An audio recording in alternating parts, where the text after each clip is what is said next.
രണ്ടാം വാക്യത്തിൽ again is saying, രണ്ടാമത്തെ വാക്യം വായിച്ചേ, സ്തോത്രത്തോടെ അവന്റെ സന്നിധി ചെല്ലുക. Spiritual joy is the heart and soul of thankful praise. Amen, hallelujah, സ്തോത്രം. ആത്മീയ ആരാധന എന്ന് പറയുന്നത് നന്ദിയിൽ നിന്ന് പുറത്തു വരുന്നത്. അകത്തളങ്ങളിൽ ദൈവത്തോടുള്ള നന്ദി നിറഞ്ഞു നിന്നിട്ട് ആ നന്ദിയിൽ നിന്ന് പുറത്തു വരുന്നതാണ് പ്രൈസ് ആത്മാവിന്റെ ആരാധന.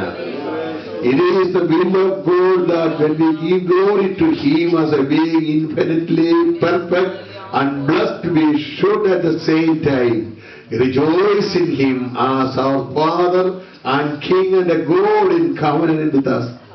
നമ്മുടെ രാജാവായി, നമ്മുടെ ഹല്ലേലൂയ, സ്തോത്രം, ഹല്ലേലൂയ, നമ്മുടെ സർവശക്തനായ ദൈവമായി, നമ്മളോട് ഉടമ്പടി ചെയ്ത നല്ല പിതാവായി, നമ്മളെ സ്നേഹിക്കുന്നത് കൊണ്ട് പിതാവിന്റെ മുന്നിൽ മക്കൾ, ഹല്ലേലൂയ, സ്തോത്രം, ഹല്ലേലൂയ, ഈ എന്താ പറയുക, ലിമിറ്റേഷൻ വെച്ചതുപോലെ സംസാരിക്കുന്നത്.